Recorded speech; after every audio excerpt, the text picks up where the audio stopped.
Good evening. Good evening.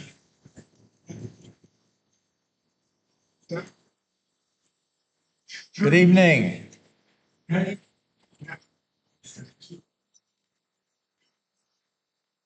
evening. Welcome to our 235th meeting. Are there any new members here tonight? Any guests here tonight? Wonderful. You want to stand up and say who you are and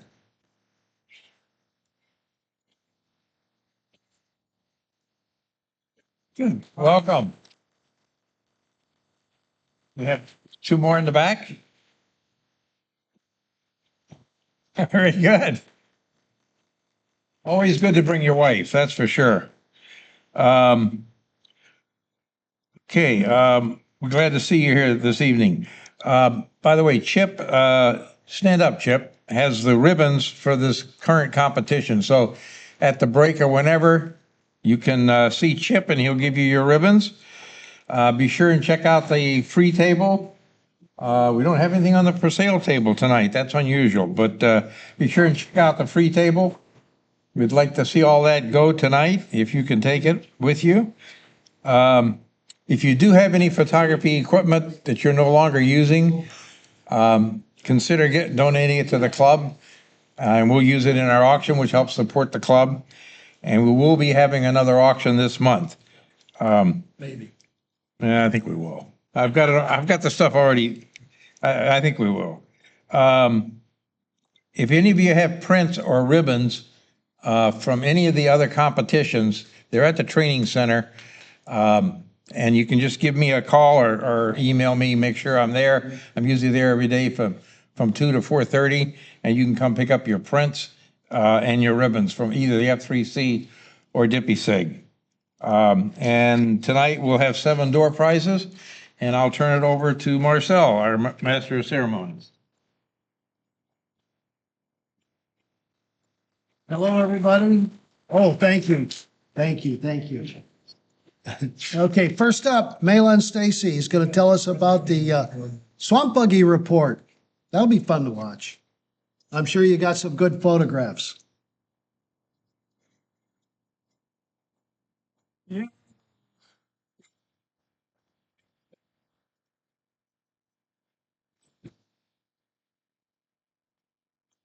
Swamp buggy races were last Saturday. They were held at the usual place at the Florida Sports Park because there's no water for them anywhere else. There were 2 of us there. Eileen, is Eileen here tonight? Eileen. Eileen's up there somewhere. Maybe she couldn't find herself in that picture, but that's where she was. And I was down here right by the buggies. So we got a few pictures. So, and I've noted whose pictures are which here in case. The races don't happen without a vigilant safety crew watching from the islands. They are a critical part of this whole operation, and they were darn busy last Saturday. There were wheels flying all over the place. They had a fire. There was all kinds of things going on. The officials start the race, and the timers record the results. This one yours or mine? Must be mine, huh? I've got both names on here. Go figure. Let the races begin. There's 6 classes of vehicles in the Swamp Buggy races if you haven't been there before. The slowest ones are the Jeeps, which are these. They get around the course. It's a mile course, and they get around the course in like 2 minutes plus. So they're not that fast. There is 2 holes in the course. They're 7 feet deep. Otherwise, the course is 2 feet deep. But there's 2, they call them Sippy holes. They were named after a guy named Sippy. And when the Jeeps get into the Sippy holes, they're right up to their seats. There's 6-cylinder classes, air-cooled 4 and 6-cylinder classes. And that's these kind of machines. They're a little bit smaller. They get around the course in a minute and a half to up to a minute and 20 seconds. Then there's 8 cylinders and pro mods.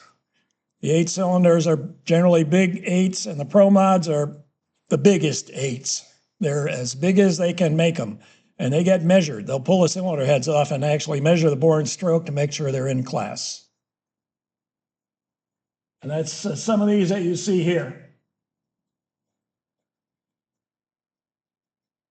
Things don't always go as planned. This is a buggy that didn't make it. There was quite a few of those. They have big machinery to get out there and pull them off the course and get them up onto the island. They lost a few wheels, and you can see some stacked up over on the right-hand side there on the top, including they lost one into the crowd, and they're going to be improving their fences and maybe making regulations to keep the wheels on the buggies. And this one was pretty safe. The guy was leaving the course when he caught fire. Don't know what happened there. This guy just spinning his wheels in the mud. He's not stuck or anything, but he actually didn't finish. He got out of the mud there and then died. Go figure. Sometimes it gets to be exciting. When they come around the far corner, very often they'll get wheels out of the water, and once in a while they'll flip over. And sometimes there's photo finishes, if you will. So it gets fun to watch some of these races. There are always winners. Even if the other guy doesn't finish, the guy that kept running finishes. I've never seen a race where both cars didn't make it. So somebody always wins. And this is not going to play.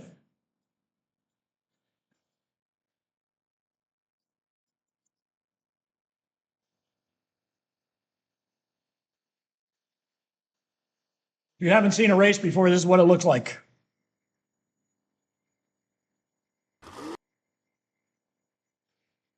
There's a cut through the middle.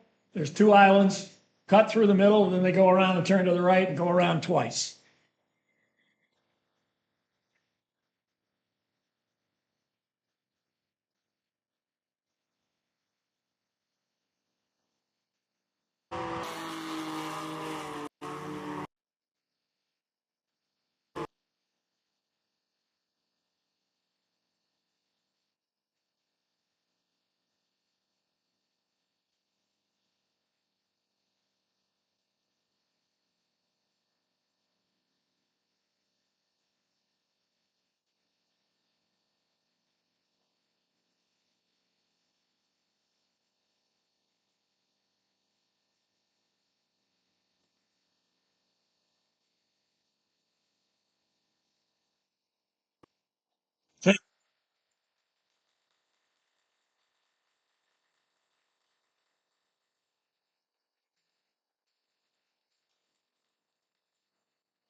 I showed one at the beginning. You get wet?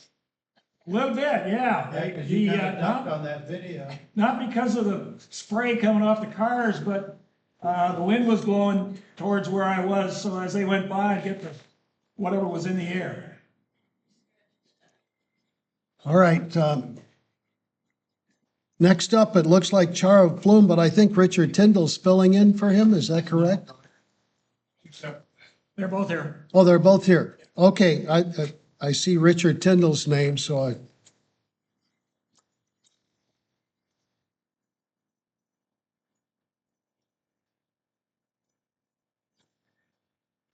Just a couple of smartphone tips. First 2, I don't know if it's on Android, but definitely on iPhone.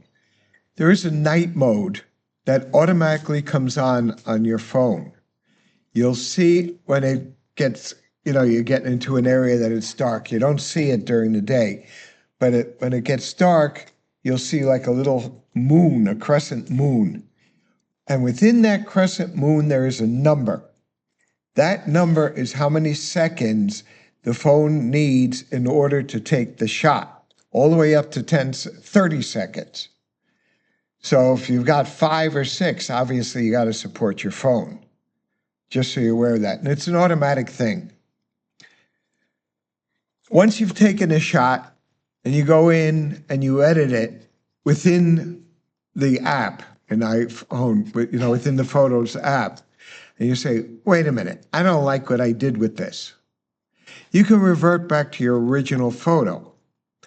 On the upper right-hand corner, there are 3 dots. You tap those dots. Maybe you want to keep the one that you already edited and go back and get another original. You can copy it or duplicate. And at the very bottom of the list there, it says revert to original. So it will take what you had edited and delete it all. Okay, more general for all phones. Tap the subject to lock the focus. And then on any of the phones, and I know I've given this tip before, but it was a few months ago, there's a slider on the right-hand side so that it's an exposure slider.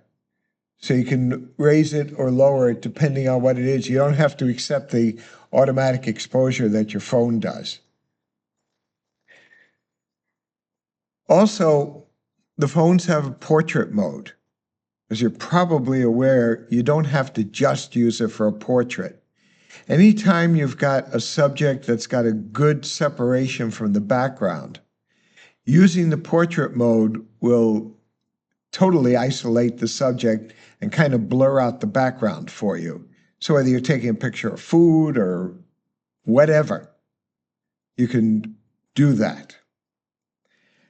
And then I asked the question to an AI. I said, you are an expert professional photographer, and you want to tell me what are the best apps to use on the phone in order to edit the photos. What it told me, the best one was Lightroom Mobile, then Snapseed. And in fact, using the 2 together is probably the best way if you're going to edit on your phone and not put it on your computer. And in case people weren't here before when I mentioned it, I found an app called Local Send, which works for iPhone or Android to Mac or an iPhone to a PC.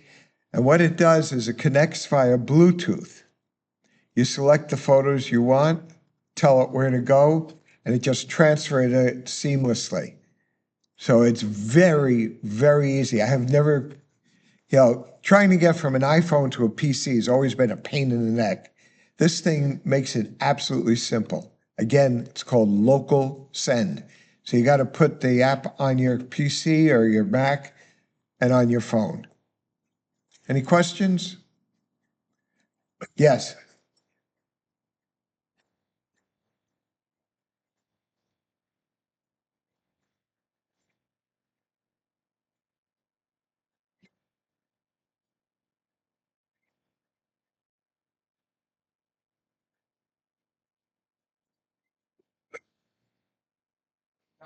Come back to the podium and please repeat the question so the YouTube folks can hear it. Sure. The question was, if you've made an adjustment, can you sync it to other photos? And honestly, I don't know. I mean, possibly in Lightroom Mobile, since you can do that in Lightroom on your PC. I really don't know from Snapseed. By the way, I just got back from a 31-day cruise around South America. This was my main camera. So if you've got an old phone, because I noticed somebody who had like an iPhone 14 or 13 or something, which had only a 2x zoom. This has a 25x zoom. This is a 16. May pay to upgrade because I got incredible shots throughout the trip with it. And I didn't have to carry my SLR with me. Anything else? Thank you.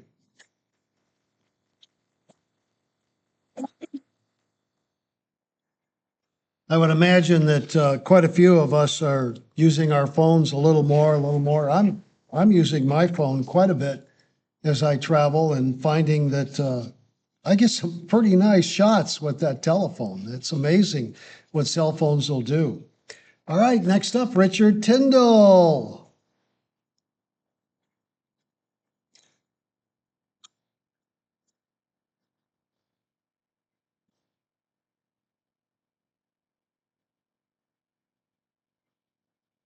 Hi, I am Richard Tyndall.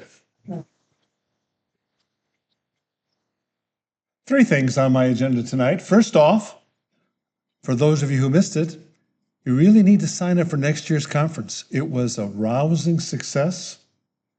Smiles everywhere, neat stuff, lots to be learned. Anyway, next year, put it on the calendar now. Give me the whole month. Somewhere in there, I'll fit in a conference. You're gonna get it anyway. Second thing, for those of you who've been waiting, next month we'll start again our beginners workshop. So that's a place where the only dumb question is the one that you don't answer. And one that I promise you that if I don't know the answer, I'll just make it up on the spot. You'll go away with all kinds of information. And the third thing on my agenda tonight is to invite you again to the HUG meeting. That's the Photoshop users group. We're at the point in our schedule where I begin again at the beginning and spend at least about half the period starting with square one. This is how you get a picture into the program, and then we just move from there. So if you're just starting out, and because Lightroom and Photoshop do their development the same way, it's the same program basically. If you're also just beginning with Lightroom, that'll work too. So you're welcome. We'll meet next Wednesday night. We start at 7 o'clock in front of the Idiot Box. And that means you can wear your jammies. Anyway, catch you all later.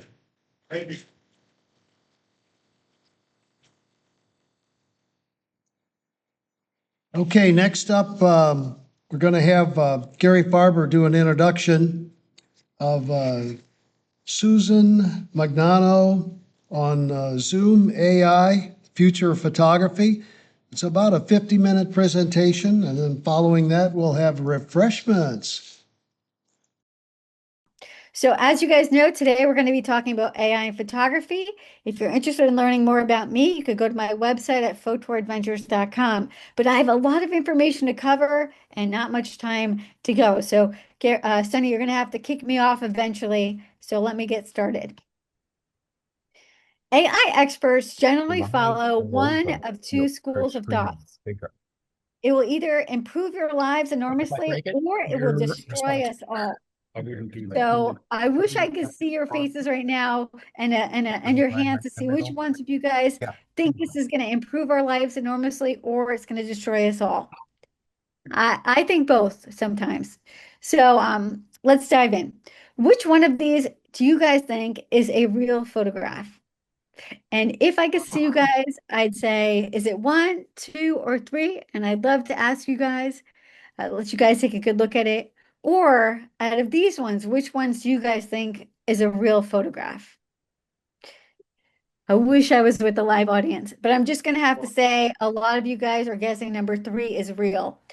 But I have some news for you guys. Both sets of photos are made by AI.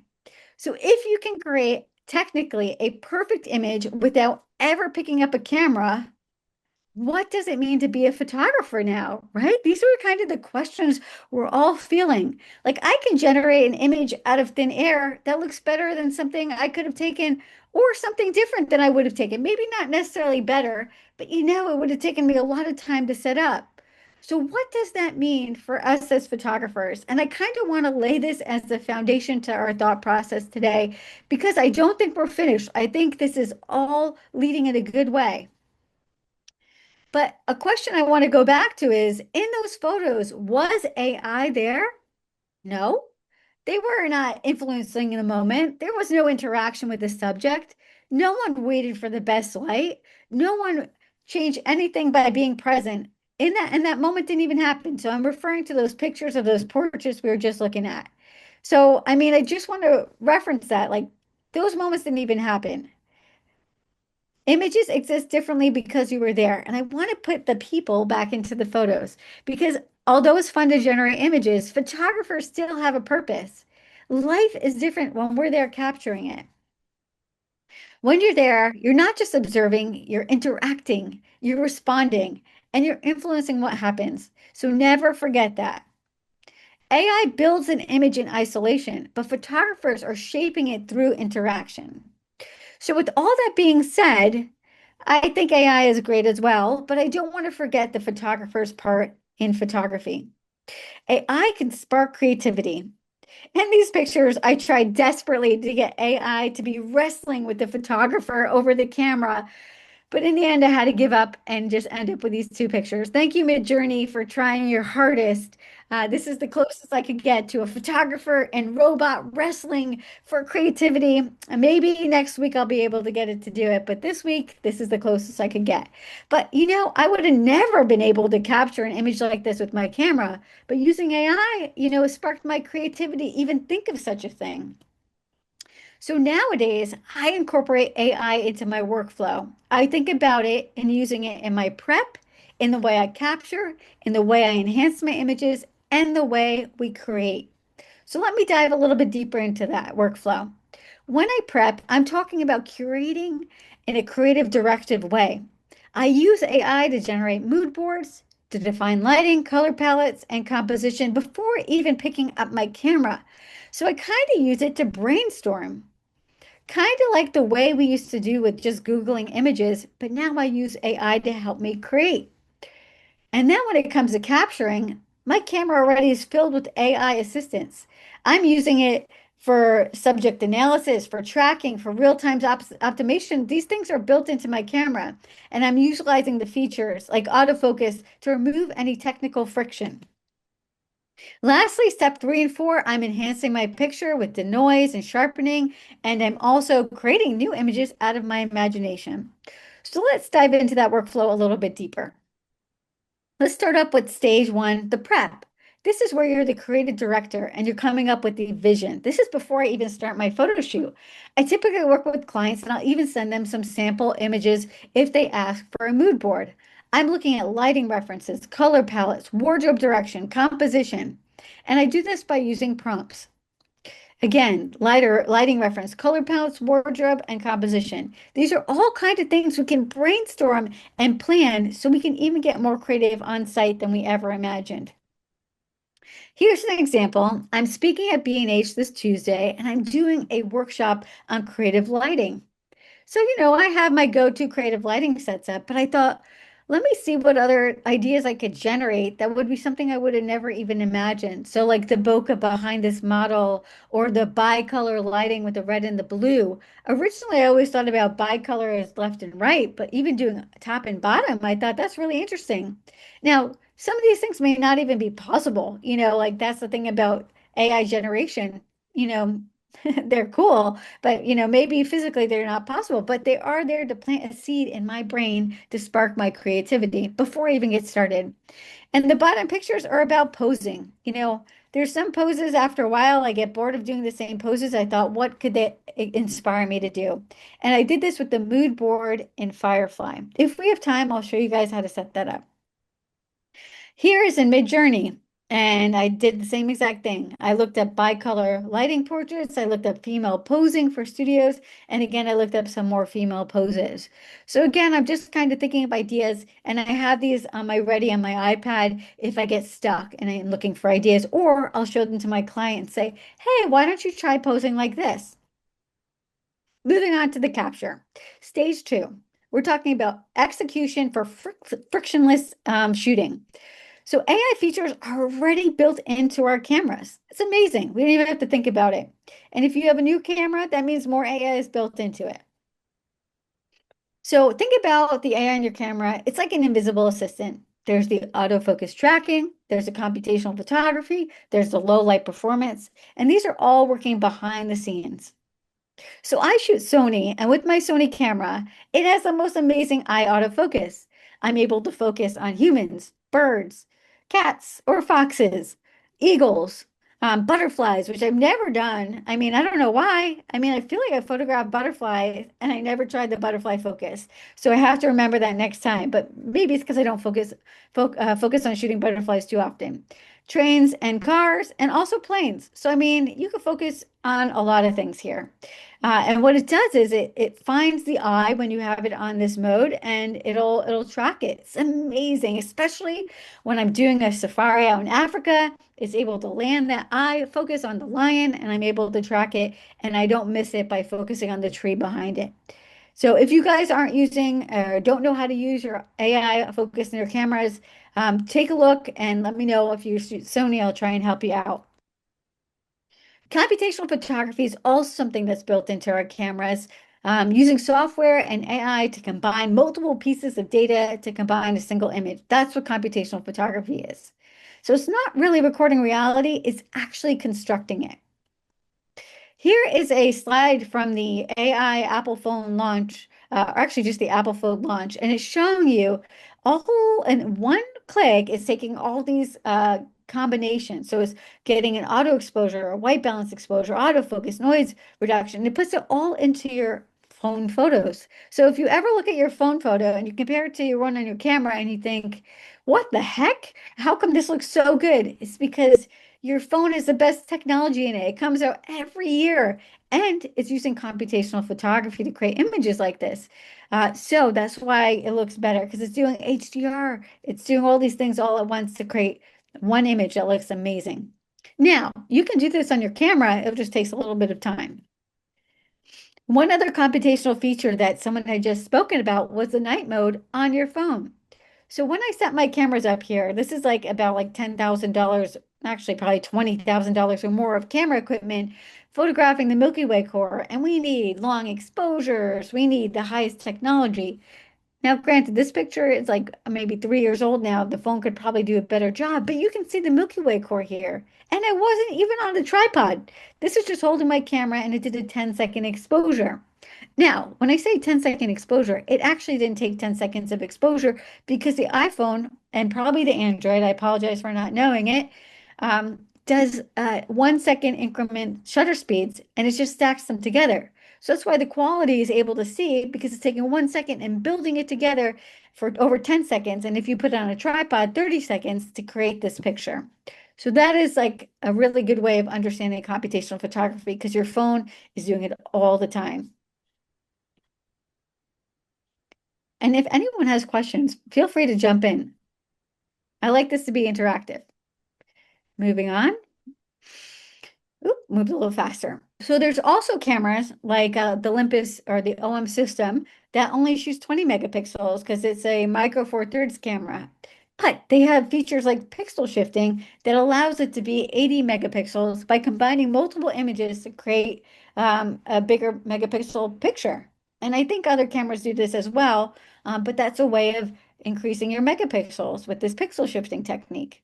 And that's using computational photography. Also built-in ND filters. This is also in the OM system. Really cool. You're able to do long exposures.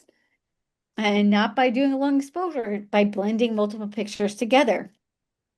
And image stabilization. Also, this is built into all our cameras. This is all that wonderful AI that's built in that we're able to do a lot more, get a lot more better quality in our pictures nowadays. Moving on to AI and software. So, guys, we're going to talk about the enhancement. Now we've planned the picture, we've taken it, now we have it on our computer. How are we going to enhance it? And this is the fun part for me. These are all the tools I use, guys. And there's more. I mean, this is a slide from the deck I created like a year ago, and I probably use like 10 more different tools. But the ones I use the most are Lightroom and Photoshop. And I also use Avoto, which I don't even have here. I show it later on. But these are tools that can make our pictures even better. And again, it's enhancing our pictures. So if we look at the sample image here, enhancement gives you control over reality. Lightroom AI denoise gets rid of the noise reduction. Avoto AI retouches the skin. Aftershoot helped me cull this photo, and Topaz AI sharpened the image. So you can see the difference in the photo. Also, with Photoshop expand, we're able to expand a picture larger than we had taken it. And with AI, we're able to recreate the surroundings. So with generative expand, you can actually show more of this, because let's say you crop this cactus too tight, you can actually expand it to see the whole scene. I'm going to show you guys a sample of that in just a bit. Okay, actually, by just a bit, I mean now. So I have a lot more slides to go through, but I want to show you guys some of my favorite tools that I use in Lightroom. So I'm going to stop sharing and reshare in my Lightroom. Everything okay so far? Just asking the peanut gallery. You guys Yep, are everybody's good? watching. Okay. No one's sleeping yet? Good. All right. So here we go. I brought you guys into Lightroom, and if I could see you guys, I'd ask how many people use Lightroom. I hope a bunch of you guys. So Yeah, here's a everybody, picture. I think. Okay, good. Good. Then this will be very familiar. So this is a picture I took on my past trip to Japan. And I thought, oh, what a great picture. Too bad for all those people. But nowadays, I look past that. I don't even worry about that. I'm going to take it into Photoshop, photo edit in Photoshop. And the important part is I use Photoshop Beta. And I recommend for all of you guys to use Photoshop Beta because that is where you're able to do a lot more things because that's where all the new things come out. So let me give it a second to load. Something is happening. Great. So we have this picture here, and I don't know if you guys even know about this. It came out really recently. I mean, you could select people, but let me go through and we're going to hit select. Actually, this is important. I'm going to remove some people because I think that's what's the most distracting thing. I'm going to go to the Band-Aid remove tool here with the AI little starburst. So we're going to go to this. I don't know if you guys can see my little pointer right here. It's always important to go to the Band-Aid with the starburst next to it. It's the remove tool with the AI built into it. If you go to the Band-Aid without the starburst next to it, nothing magical happens. So remember, you have to be clicked on this. One time I said, where did all those features go? It's because I wasn't clicked on this button. So once I click on that, up in this top toolbar, I see something called Find Distractions. That is Susan, new. Yes. we're not seeing your toolbar. No. Okay, maybe you're looking at Lightroom. Are you? Oh, sorry. Let me share. So you're stuck in my Lightroom. Let me stop sharing. I moved over to Photoshop and it's stuck in Lightroom. So let me just see if I can share my general screen. No, I wanted to show desktop. Okay, great. Perfect. Now you're gonna see everything, no matter what I put on my screen. So now we're looking at Photoshop. Thank you for pointing that out. So important thing now that you guys can see, this is the button I was talking about. It's called Remove Tool with AI, the Band-Aid with the starburst. Make sure that's clicked on. We're going to go to Find Distractions, which pops up in the toolbar. And this is a new one, General Distractions. It used to just be people and wires and cables. But first, let's find people because I think that's the most distracting thing in this picture. So, okay, great. It found some people. Great. So all we got to do here is we hit double click and it removes them. So you'll watch them. It takes a minute. And the good thing about this is it's not taking your AI credits. So that's a big thing with Adobe is that they've installed credit usages. And this is one of the ways, at the moment at least, that you're not using your AI credits.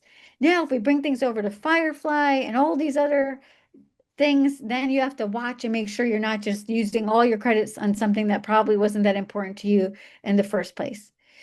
All right, so we removed these people. Let's do it one more time and see if it finds the other people. And if not, I can show you guys how to do that. It found those people. Let's see if we can add this person. And I'm going to do that. Let's see if I can add him. Well, since we want to do this one time and I don't really want to take up too much of your time, let's just remove all these people. But typically there's a lot of, if I did it through a couple more times, it would remove all these people and these last people back here. But because we don't have that much time, I'm just going to take that. Perfect. So let's remove the people. Give a couple more seconds, and then I'm going to show you the newest part, which is just called Find Distractions. So originally it was people, then it was wires, and now it's distractions, which I think is really helpful. I guess there's people who are taking up a lot of time, right? It says removing may use generative AI, but does not use generative credits. Okay, good. Thank you for not using my credits and for repeating what I just said. All right, pretty good. For this one, it left a person. Let's not worry about them right now. Let's move on because I want to get through a couple more demonstrations. We're going to go to find distractions, and I think this is really cool. So let's hit find distractions and watch what happens here. It does it in different layers and different colors. So I thought it was pretty smart because let's say it thinks something is a distraction, but you don't think it's a distraction, then you can actually say, hey, that's not, I want to keep that. And then you can click off of it. Do, do, do, do, do, do, do. All right, Can you guys. tell us what kind of a machine you're running on, Susan? Sure. I'm running on a MacBook Pro. It's about 3 years old. I'm working on my apartment Wi-Fi, and you need Wi-Fi to run this. So it's pretty fast. Good. So now we got it. So we're looking right here, and I'm working on, yeah, I think I said MacBook Pro. So if you look here, it's saying highlights, which nothing, I don't see anything red. So that's okay. The polls are in yellow. You can see that. And the spots and dust, I don't really have too many of that, thank God. Vegetation, I see that on the top of the tree over here. So it kind of is pointing out, and green is this sign back here. So let's say I really like this vegetation, I would just unclick it. And the highlights, I don't really see any highlights selected, but I'll just hit it. Actually, unclick it just in case it's going to take too much time. And then I double click over here. Oh, maybe I unclicked it. Sorry, guys. I'm going to let this run one more time while I show you guys something else. It's going to find the distractions. I'm going to run it and then we're going to come back to it. So while that's running, I think it thought I clicked on this one spot and wanted to remove the one spot. So I apologize. So let's go back to my Lightroom. So now we're going to make this picture look like this. This is what I've done in post-processing. So it's amazing to see how you can go from this to this, right? And just with a couple clicks, yes, it takes a little bit of time. It's not that big of a deal, but you just got to be ready to invest a little bit of time to make the difference. Another change I want to show you guys is this one. So I'm going to also bring this into Photoshop. So photo, edit in Photoshop, beta. And let's go back to my Photoshop beta for a sec, see if it's done selecting. Good, it selected it, it found the distractions, and I'm just gonna hit go. So it is gonna go and remove the stuff. As it's doing that, the other photo should be loading. This is the problem with doing a live demo with AI. Things take a little bit of time, you know what I mean? And look at it, it even selected this kind of mishmash of things. But for some reason, it thinks that this person wants to be there, and I don't want that person there. So it's removing the elements. I'm not sure why this didn't come in, but let's try again. Photo edit in Photoshop beta. And see if it's going to open up now. Perfect. So while the magic is happening on the other image, and I've opened it up twice now, let's close out of this one just so no confusion, don't save. This is like a dream shot for somebody. You say, hey, I really want to be in front of this waterfall. And you know what? It wasn't like a dream environment. There was a ton of people. It was an overcast day. It was kind of crummy. But what do we do about it? And the reflection that I really wanted got marred because it was so windy. So I want to show you guys how to do a cool reflection. So finishing this up. Great. Just want to show you guys how perfect this is. And then just to finalize it, we remove this dude with the remove tool. And there we go. So just to show you how easy it is when you see a location and you say, oh, I hate that there's so many people there. I look past that now. I say, I can remove those people and I can create the vision of me just having my experience. Voila. Great. So we'll move on to this picture. So a couple things weren't working in my favor. The sky was blah and the reflection sucked. So what I'll do here is I'll go ahead and I'll take the rectangular key and I'll put this over here. And this is the content tool, the content little bar here. I'm going to hit generative fill and I'm going to say reflection. I'm going to hit generate. So with that, it's going to create a reflection. See how it comes out. I realized I didn't go to the edge over here, so hopefully that the goof doesn't goof me up. But let's see. And that looks okay. You get 3 different options. Now, because I'm using this button, I might have been dinged some credits. So just always be mindful of that. All right, these are a little bit better. I'm getting a little bit clearer, but I don't love any of them. This one's okay. I wanted it to be a little bit clearer, but let's try one more time. Um, I think that one's okay. I could totally live with that. But let's try one more time, see if we love the reflection. So you can do this on any picture where you go and it's windy and your reflections just didn't come out how you planned. Those are even blurrier. Okay, we're gonna settle on this one because I thought it was kind of cool and I kind of liked how the rocks were there, kind of in front of it still. That one. Great. So I say, okay, that's kind of cool. We got better reflections of her. You can see the waterfall. Now the sky is kind of blah. So we all know we could go select the sky and we could do a couple different things here, guys. I don't use an AI on everything. I would select the sky and I would use one of the skies I've replaced it with. Oh, couldn't find a sky. It's because I'm on the wrong layer. Duh. Okay, select sky here, and I would replace it with something that I really, one of the skies that go back, replace sky. I start talking and then I'd run into the things, gotta find the one that says sky replacement. So this is one way to do it. You come in and you find the one that has the perfect sky. We've been able to do this forever. Not really AI, but you kind of get what I'm talking about here. And we pick out one that didn't look so happy. This is like a really happy sky. And again, you have to replace it in the bottom as well. I'd probably pick something a little bit more moody, not blue skies, maybe something spectacular. Of course, a rainbow in the sky, a rainbow. Oh my God, matching rainbows. There was a rainbow over here. I would maybe pick this one, even though it looks like there's not enough sun to create that. But that's not what I'm here to teach you guys. You guys know how to do that already, just to show you, just in case you didn't. I'm going to actually use AI to generate it. So I'm going to go ahead. I'm going to say, let's actually use this tool again. We could do it a bunch of different ways, but again, let's select this part and we're going to say generative fill, dramatic, or sky, maybe not dramatic. Let's go with moody. Moody sky, generate. So just showing you guys how you can take a picture that you thought could have been better and and the one thing I didn't even show you guys how to remove the people again. So this is one thing that I always caught my eye in the first place was removing all those people. So let's do this. Now we'll remove the people. I removed it with a boringer sky. All right, at least I had some texture. I mean, I didn't think it could get worse than the sky that I had, but it did. So actually, I like that. It's a little bit of texture. If I brought it back into Lightroom, I would totally make it better. And I think that kind of works. I don't want it really removing the structure too much. You don't want to make it look like a different waterfall. So that's why it's sometimes better not to use AI because it replaces everything. It's going to start looking like Niagara Falls. And then people say, where were you? So that's why I would typically do a sky replacement, but I just wanted to show you how you could do this. So that works for me.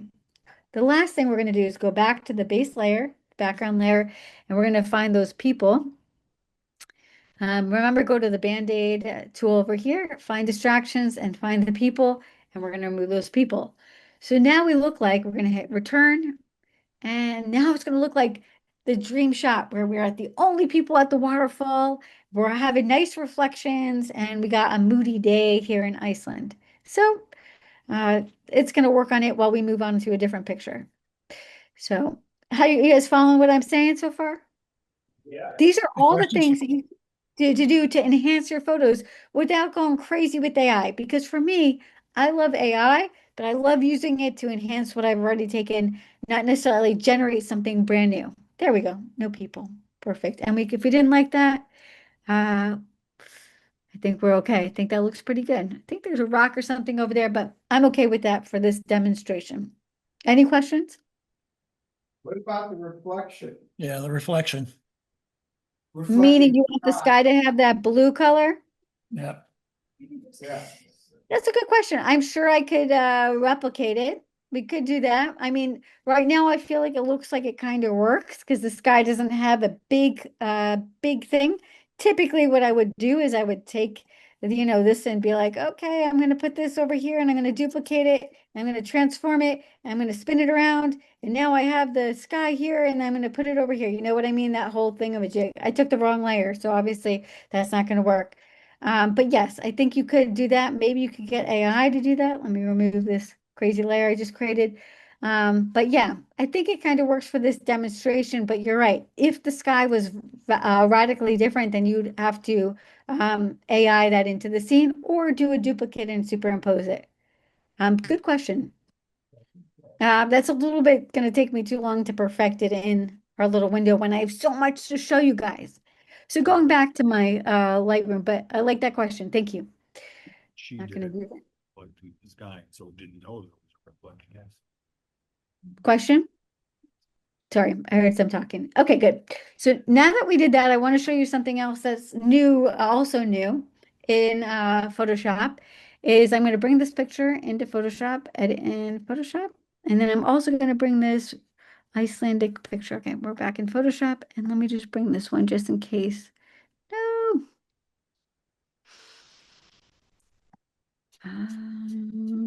Here, this road shot. Great.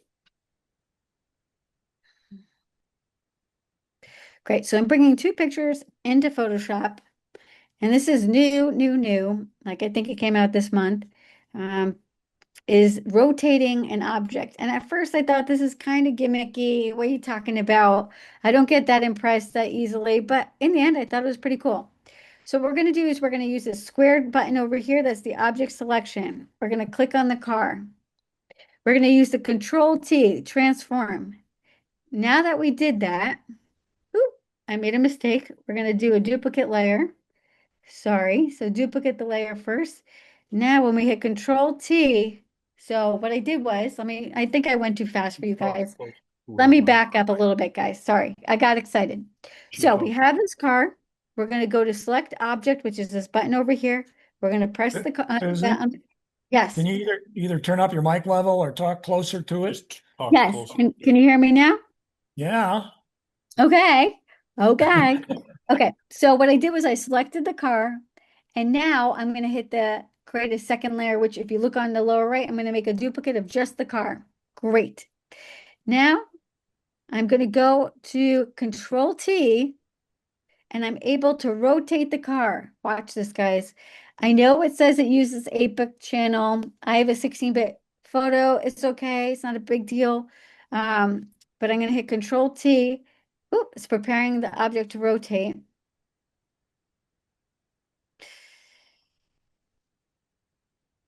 I'm going to do two things, actually. I'm going to undo this because I'm only not seeing it with the background. So I'm going to just redo the whole thing because I think I hit it too many times. I'm going to just create a duplicate layer. There we go.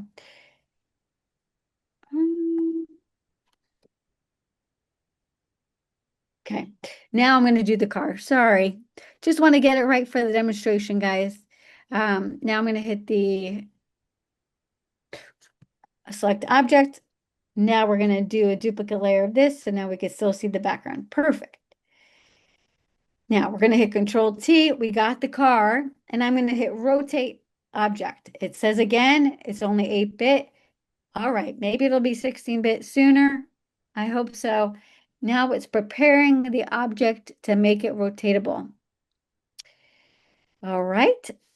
Now, the quality looks like garbage. I know, but that's just while we spin it around. So you see this little button here, we're going to rotate it all the way around. Look at that. That's pretty cool, right? And now if you wanted to tilt it up or down, you could. So we could tilt it up or down over here, actually. So let's say we want it to be like looking like we're closer to it. We can make it look like all these different angles. Now, I know I have another car over here. So what I'm going to do is I'm going to actually copy this layer. So let's rotate it around because I want it to be this way. I actually want to see the rear end of it. So let's spin it around. I'm going to rotate it so I can see the back. And I don't want the back to be up because that makes it look like a weird angle. I kind of want the back to be down. So let's tilt it down by using this one. Perfect. A little bit higher, a little bit normal, and tilt it a little bit because I think it looks like it's like, look at that. You can even look underneath the card. This is crazy, right? And then we're going to hit OK. So the problem with this picture, let it do its thing. It's going to make it look normal. Trust me. Is that we already have a car in this picture, but I wanted to move it onto my other scene. So hold while we move it onto the other scene. and then we'll adjust it a little bit. But this is just really cool. Think about if you've ever taken a picture of a subject and it wasn't in the position that you wanted. So I've copied the layer with the car. I'm going to go over to my road in Iceland. I did not have a Ferrari with me, and I'm going to put it on position because it's not a flying car, even though that would be really cool. And it's spinning the wrong way. So again, we're going to hit free transform. I'm going to edit the rotation. I'm going to kind of put it there. Oh, it looks like it's going over a hill a little bit. So let's tilt it the right way. Yeah, I like that because now we're looking at the bottom layer. So now we can kind of say it's still kind of tilted. Let's go a little bit like that. And if we wanted it to be a little bit more turned a little bit and see the front of it, we could do that. So look how cool this is. And then, so I know this still kind of looks janky, guys. I'm not gonna lie, I'm not a car photographer. I think the placement could be better. But just to show you guys a demo, I think it could be a little bit smaller. Maybe it could be down the road, but just to show you guys how to do it. We don't have all day to perfect it. But I want to show you now, it still looks like it's shot somewhere else. We're gonna harmonize it. So let's let it fix itself. Give it 1 second, and if you guys don't know much about harmonize, is when it takes the colors of the existing area and it makes it look more homogenized. So if we hit over here, we're going to hit harmonize. Because right now you can see the angle of the lights coming from above. Now hopefully it makes it look like the lights coming from the front. Yes, sorry, I backed up again. I got excited, I sat back. So, The volume. yeah, can you get the volume to be up? I'll just talk as close as I can. Don't mind my face being so big. Okay. All right, guys. Yeah. So almost done harmonizing. There we go. It actually looks like the car might be in Iceland. We have a Ferrari in Iceland, guys. Pretty cool. And we have 3 different versions of it with the different lighting patterns that work. So pretty amazing stuff going on with Adobe. So I just want to show you guys some of my favorite things that you could do with just simple things with pictures that you have that you can combine and whatnot. All right, I'm going to stop the share. I have a billion other things that we could do, but I want to run back to my presentation. Hey, Gary, how are you? Gonna go back over here and not show you guys my Lightroom. Go back to, there we go, wrong thing. Canva, perfect. So now we're back at my presentation. Nope, that's Firefly. I had a lot of things I could have showed you guys in Firefly, but we were just out of time with that. So we're gonna go back to my presentation here and scroll all the way ahead. I apologize. When I go to this mode, all the things from Zoom block my screen, so I can never see what I'm how to make it view. All right, we'll just go ahead. So a couple other things that you could have done is you can actually change the shirt of somebody. If we end up having more time and you guys want to see it, I'm happy to do that. So I could actually find a shirt that I wish my client was wearing and just superimpose it onto her body. It's amazing. And also you can take a picture and restore it. So this is a picture of my parents dancing during their first dance at their wedding. I always thought the pictures looked a little bit faded and worn out, and I could bring it into just even Firefly or even Adobe and just say restore pictures. I think I did this one in Midjourney, and it was really amazing. You just say restore photo. Actually, I did this in Adobe. You know what? I use so many different platforms. One other thing I did here was I had taken this picture on the left, and remember that tool that I showed you, remove distractions? I said remove distractions. It found all the poles here and remove them. So just showing you how you can take your pictures and enhance it. Moving on to the final stage, which is create. Create beyond what you've captured. And I kind of showed you a little bit about that, but I want to show you guys how to text to image generate. Again, we went through this picture, we removed the people, we replaced the sky, and we had this great picture. Some of the text to image generators I use is Adobe Firefly, DALL-E, Midjourney, Stable Diffusion, Runway. Actually, I haven't used a couple of these in a long time. I've just kind of settled on a few of them, but these are the ones I've experimented with. And there's so many more.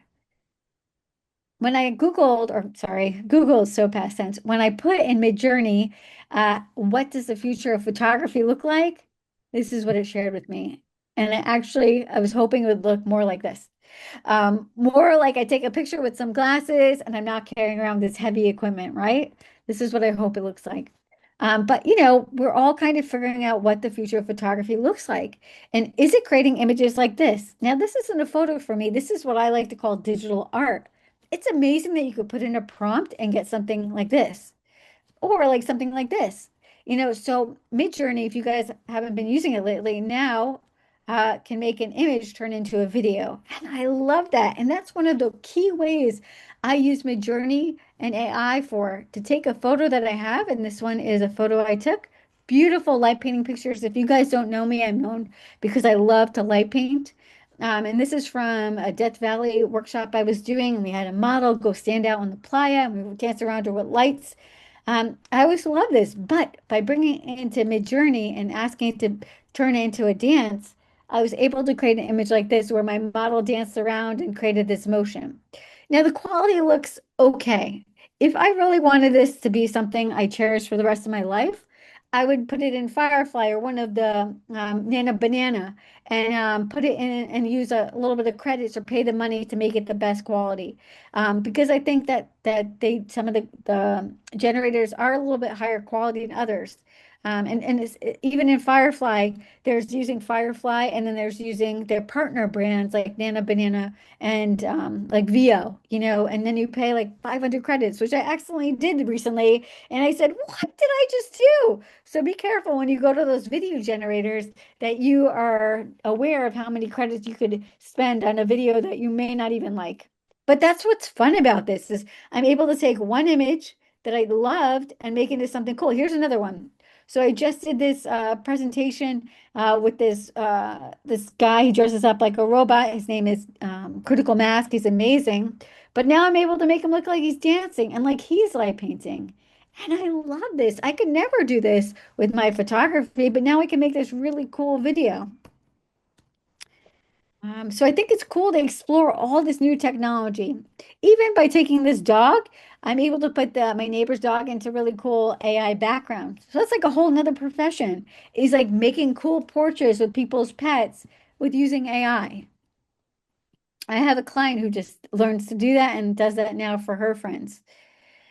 The question is, where does photography end and where does digital art begin? The truth is, you know, everything can start to look perfect and then the style gets diluted. So it's easy to lose meaning. But like, this is why our photographers, as photographers, we need to keep creating. I just want to go back to prompting because I thought it was interesting. I didn't have a lot of time to talk about this, but if you guys want to know a little bit about prompting, think about it as defining the subject when you put it into like, if you want to create a picture, set the environment, prioritize lighting, and select lens and perspective. So these are kind of the ways you can create an image if you want to do that by making it your own because you're selecting every aspect of it. You're basically creating a picture out of nothing. And that's what I want to show you guys. If you are going to generate images, do it as a photographer. We have this rare gift that we think about lighting. We could say we want to shoot it with the 35 millimeter, or we can add a certain film grain that we know about. Like we can actually take it to the next level and not just take whatever it gives us. You know, that's a unique skill that we have. So where do we go from here? Well, we evolve. We have our creative vision. We have our personal connection. I think that's what keeps us useful in this world. We are connecting with our clients. We're creating an experience. We are also telling truth and storytelling. We're also capturing culture and context, but we have to be thinking about ethical and moral judgment. When we're creating images from scratch using Midjourney, they're actually stealing works from other people. Firefly and Adobe are doing their best to use information that they have on their server, pictures that they have from their stock houses. And that's what Adobe claims, is that they're using their stock images to create. They're not stealing it from people like me and you who've put amazing images online. So think about the moral judgment, use your own judgment to create, not willy-nilly, but like with an ethical mindset. I can spend a whole day talking about what that means, but we don't have time. But I just wanted to kind of glance over it because we aren't just creating pictures out of nothing now. We're creating pictures from each other. So what is real? And that was what I started off this presentation with. But that's like the wrong question. AI can fake the perfect light, the perfect composition, and the perfect details. But the truth is, photography was never about being perfect. We're here to talk about vision, timing, perspective, story, and intent. And that is what makes us different as photographers. AI changes how we create. Yeah, it gave us a lot of new tools. It gave us new ways to focus. It's done a lot of things. But the biggest thing is AI hasn't changed why we create. And that's really the most important. If you know why you create, then you'll be fine because AI can't take that away from us. I wish I could talk more about this. If you guys gave me another hour, I could really go a deep dive, but I know you guys have more things on your agenda, but I want to thank you guys for your time today. And if you guys want to join me on a photo tour, I'll be in Italy this year. We can sit and have wine and talk about AI and how it's going to take over or how we're going to use it to take over the world. So I appreciate that. I am leading photography tours in Nevada in May if you want to learn how to light paint. And I have a photography group where we have photo challenges. It's called a Creative Exposure. If you'd like to join it, I have a promo for a free month. So let me know if you guys would like to join me. Again, here's my information. And it's been a pleasure chatting with all of you guys. And feel free to message me. I'm always down to talk about AI and what's coming up next. Right, Susan?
Bye.